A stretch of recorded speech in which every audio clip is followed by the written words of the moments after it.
नारायणं नमस्कृत्य नरं चैव नरोत्तमं देवीं सरस्वतीं व्यासं ततो जयमुदीरयेत्. நம்ம ஸ்ரீமத் பாகவதத்தோடைய 10வது ஸ்கந்தத்துல இன்னைக்கு 83வது அத்தியாயம் பார்க்கணும். திரௌபதி பட்ட மகிழ்ச்சிகள் உரையாடல். திரௌபதியும் கண்ணனோட மகிழ்ச்சிகள் எல்லாம் பேசிக்கிறாங்க. என்ன பேசிக்கிறாங்கிறது கேட்கலாம். ரொம்ப நல்லா இருக்கும், சுவாரஸ்யமா இருக்கும். சுகபிரம்மம் சொல்றார். ஸ்ரீ சுக உவாச்ச ததானுகிருஹ்ய பகவான் கோபீனாம் ச குருர்கதீஹ யுதிஷ்டிரமதாப்ருச்சத் சர்வாம் ச சுக்ருதோவ்யயம். சுகபிரம்மம் பரீட்சித்ர சொல்றார், உலகுக்கெல்லாம் குருவும் புகலிடமுமான பகவான் நீங்கள் விரும்பியவாறே உண்டாகட்டும் என கோபிகைகளுக்கு அருள் புரிந்து தர்மபுத்திரர் மற்றும் பிற நண்பர்கள் அனைவரிடமும் நலம் விசாரித்தார். கோபிகைகளுக்கு உபதேசம் செய்த குருவும் அந்த உபதேசத்தினால் பெறப்படும் பயனும் பகவான் ஸ்ரீ கிருஷ்ணனே என்பது கருத்து. அன்னைக்கு என்ன பார்த்தோம்? எல்லாரும் குருக்ஷேத்திரத்துக்கு சமந்த பஞ்சகம்ங்கிற இடத்துக்கு போயிருக்காங்க. அங்க இருந்து பக்கத்துல வந்திருக்காங்களேன்னு சொல்லி கோகுலத்துல இருக்கவங்க எல்லாம் கண்ணனை பாக்குறதுக்கும் அவங்களெல்லாம் யாதவர்களை பாக்குறதுக்கும் போயிருந்தாங்க. அப்ப கோபிகைகளும் போயிருந்தாங்க. கோபிகைகள் கண்ணனை தனிமையில சந்திச்சு ரொம்ப ஃபீல் பண்றாங்க. அப்ப கண்ணன் அவங்களுக்கு எல்லாம் உபதேசம் பண்ணார். அதன்படி அவங்க வாழ்ந்து அனுஷ்டானம் பண்ணி கண்ணனை அடைஞ்சாங்க அப்படிங்கிறத பார்த்தோம்.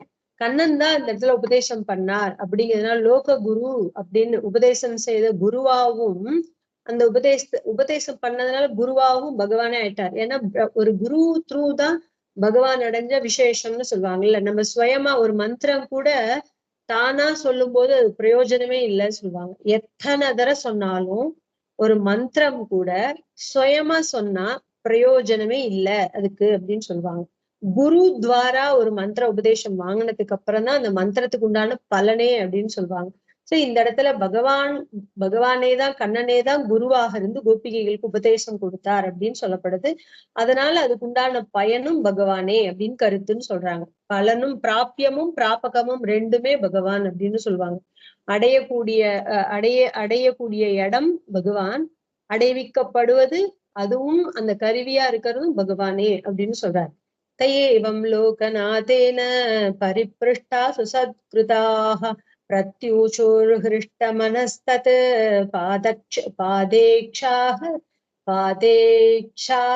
தாம் சஹ. பகவானது திருவடிகளை தரிசித்தால் பாவம் நீங்கி அவர்கள் பகவான் தான் சரணம் பிரபத்தேன்னு சொல்லுவோம்ல. அவனோடைய திருவடிகள் தான் சரணமாக பற்றுகிறேன். எதுக்கு? சரண்யன் அவனேங்கிறதுனால. சரண்யன் அப்படின்னா காப்பாத்துறதுக்கு உண்டான அருகதை இருக்கக்கூடியவன் அவன் ஒருத்தனே. அவனை தவிர வேற யாரும் அந்யன் கோபின்னா அப்படின்னு சம்ஸ்கிருதத்துல சொல்றாங்க. அது போல சரண அடையறதுக்கு புகலிடமா இருக்கக்கூடிய தஞ்சம் அடைவதற்கு உண்டானவன் அவனே அப்படிங்கிறத உணர்ந்த அந்த கோபிகைகள் பகவானோட திருவடிகளையே தரிசித்ததுனால பாவங்கள் எல்லாம் நீங்கி அவர்கள் உலகின் நாயகரான பகவானால் நலம் விசாரிக்க பெற்று நன்கு உபசரிக்க பெற்றதும் மனம் மகிழ்ந்து பதில் கூறலானார்கள்.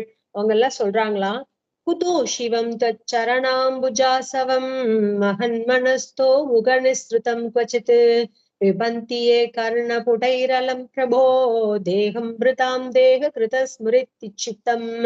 பிரபுவே, உடல் பெற்ற ஒவ்வொரு உயிரினத்துக்கும் உடல் பெற காரணமாக இருப்பது தங்களை பற்றிய நினைவற்றிருப்பதே. ஆனால் மகான்களான சாதுக்கள் தங்கள் திருவடி தாமரையில் இருந்து பெருகி வரும் மகரந்த தேனை எப்போதும் பருகி கொண்டே இருக்கிறார்கள்.